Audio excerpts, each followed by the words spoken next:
Aujourd'hui, on va préparer ensemble une galette des rois un peu spéciale. Une galette ultra gourmande, fondante, croustillante à l'extérieur et fondante à l'intérieur, parfumée à la crème de spéculoos pour changer du goût classique de la frangipane. Alors si tu aimes les galettes traditionnelles et le goût irrésistible du spéculoos, celle-ci, elle va clairement devenir ta préférée. Allez, je te montre tout ça en cuisine. Alors, on va commencer par les ingrédients de la crème de spéculoos. Donc, il nous faudra 120 g de biscuits spéculoos à réduire en poudre, 90 g de beurre mou et 2 œufs. Ensuite, on passe à la crème pâtissière. Il nous faudra 200 ml de lait, 20 g de maïzena, 2 jaunes d'œufs, 30 g de sucre, 20 g de beurre mou et une gousse de vanille ou une cuillère à café d'extrait. Pour commencer, on va mettre le lait à chauffer avec les graines de vanille et la gousse de vanille entière. On va laisser jusqu'au premier bouillon, 1 minute, pas plus. Voilà. Ensuite, pendant ce temps-là, on va récupérer un autre récipient, y mettre le sucre et les jaunes d'œufs. On va battre. Voilà, on ne voit plus le sucre, donc on va rajouter la maïzena. Et pareil, on va battre, mélanger, battre un petit peu jusqu'à ce qu'on ait un mélange homogène. Voilà. Donc le lait a bouilli légèrement, donc on va rajouter une petite partie sur la maïzena et les œufs et mélanger tout de suite pour pas que les jaunes coagulent avec la chaleur. Donc tout de suite on mélange. Ensuite on retransvide dans la casserole. Donc pareil, on mélange tout de suite et on va remettre à feu doux sur le feu pendant quelques minutes jusqu'à ce que l'ensemble épaississe. Voilà. Donc je récupère ma crème bien onctueuse et je vais la passer au tamis pour retirer la vanille, les grains de vanille. En fait, j'ai aussi des petits morceaux de vanille, vous voyez, comme vous pouvez le voir, plus des gros grains qui étaient disgracieux, donc j'ai préféré la passer au tamis. Ensuite, on rajoute à cette préparation le beurre mou qui va fondre tout doucement. Donc là, on obtient une préparation lisse, une belle crème pâtissière lisse et onctueuse. Voilà les amis, donc on va mettre un film pour protéger au contact et laisser refroidir au réfrigérateur. Le temps de préparer notre crème au spéculoos. Donc pour la crème au spéculoos, on va utiliser le beurre dans un récipient. Le beurre est bien mou bien sûr. On va le battre jusqu'à le blanchir un petit peu. Vous pouvez faire cette opération à la main, il n'y a pas de problème.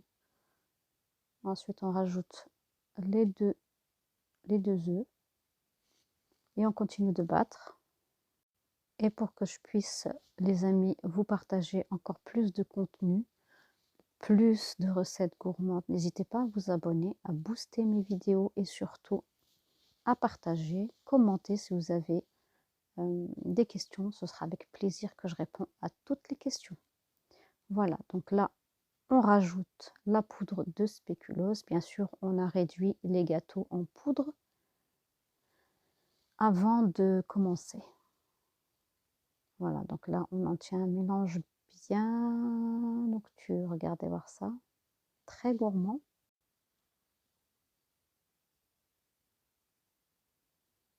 Donc, on va récupérer la crème pâtissière qui normalement est froide, à tiède, mais pas trop, à peine tiède, mais plus froide. Donc, on va la mélanger avec notre crème de spéculoos. Et le mélange doit devenir super onctueux. On obtient une crème bien lisse, bien onctueuse. C'est exactement ce qu'on veut pour une galette fondante à l'intérieur. Voilà les amis, donc on va la disposer dans une poche à douille, on la prépare. et on la laisse pour l'instant au réfrigérateur. Donc on va passer aux ingrédients pour la galette. Il nous faudra une portion de pâte feuilletée maison. Je vous mets le lien de la recette en barre d'infos. On aura besoin d'une portion de crème de spéculoos qu'on vient de faire ensemble. Et pour la dorure, un jaune d'œuf auquel on va rajouter une cuillère à café de lait. Pour ce qui est de la pâte feuilletée, c'est la pâte feuilletée traditionnelle car j'ai plusieurs recettes de pâte feuilletée et celle-ci, c'est celle qui est sur ma chaîne et la traditionnelle. Voilà les amis. Donc on va passer à la suite de la recette. Donc j'ai étalé la pâte feuilletée sur à peu près 5 mm d'épaisseur et j'ai détaillé un rond de 25 cm. Donc le premier. Ensuite, je vais détailler le deuxième rond de 25 cm. Donc les chutes, je pense que vous avez remarqué, il ne faut surtout pas mettre en boule les chutes de pâte feuilletée. Il faut vraiment les superposer et les rabaisser de nouveau pour garder intact le feuillage. Voilà, donc là, on va détailler de nouveau le deuxième cercle. Et pareil, là, je vais superposer les chutes et les ranger pour une prochaine utilisation. Donc là, j'ai mis mon premier disque sur une plaque avec un silicone ou du papier sulfurisé, c'est comme vous le souhaitez. Donc je vais badigeonner les bords de ma galette à environ 2 cm avec de l'eau pour que le prochain disque adhère bien. Et au milieu, je vais étaler donc un disque de crème de spéculoos. On n'oublie pas la fève, bien entendu. Voilà, on va bien la cacher pour pas qu'on la voie à travers la pâte. Et là, je vais combler les espaces vides. Après, il faut doser, il ne faut pas être trop généreux, mais il ne faut pas ne pas en mettre assez parce que si vous en mettez trop, ça va sortir de la galette. Donc là, je vais mettre délicatement le deuxième disque par-dessus et je vais égaliser et ensuite souder.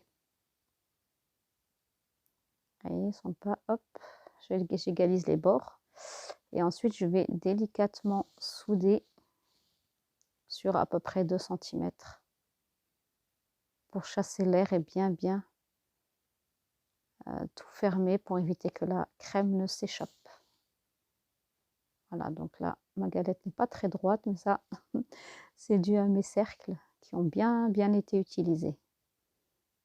Donc après, ce n'est pas très grave, à la cuisson, ça ne se verra plus trop.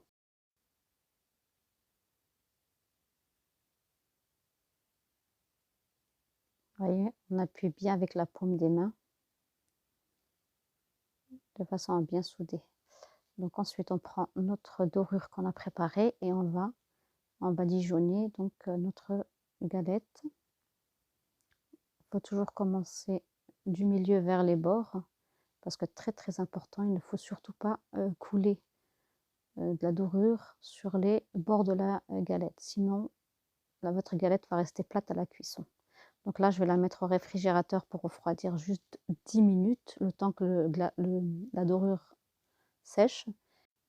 Donc au bout des 10 minutes de froid, on ressort notre galette et là, on va commencer à la décorer.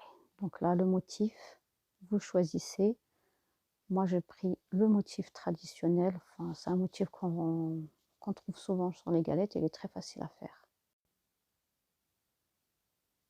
Voilà les amis. Donc là, on va penser à piquer notre galette pour qu'elle ne se déforme pas à la cuisson.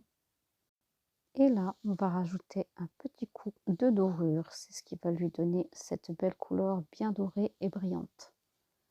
Voilà les amis. Et là, une astuce du chef. Donc j'ai pris plusieurs moules que j'ai empilés les uns sur les autres et je les ai mis de chaque côté. Et j'ai disposé une plaque par-dessus. Donc il y avait une petite hauteur de 4 cm afin que à la cuisson, ma galette soit hyper droite. Vous voyez, regardez là. On la fait cuire à 170 degrés pendant environ 30 minutes. On fourre 30 minutes. Donc vous, à surveiller comme je dis toujours. Tous les fours ne se valent pas, donc voilà. Et tout de suite à la sortie du four, j'ai préparé un petit sirop, hein, temps pour temps de sucre et d'eau. Et je l'ai badigeonné pour la brillance. Et j'ai pris de la pâte à spéculoos, voilà, que j'ai décoré par-dessus la galette avec quelques biscuits. Et voilà, le tour est joué. Notre recette est terminée. J'espère que vous avez apprécié. Si c'est le cas, n'hésitez pas à me le dire en commentaire. Et si vous la réalisez, envoyez-moi des photos sur mon Instagram, ça me fera énormément plaisir. Et à bientôt pour d'autres gourmandises. Ciao, ciao!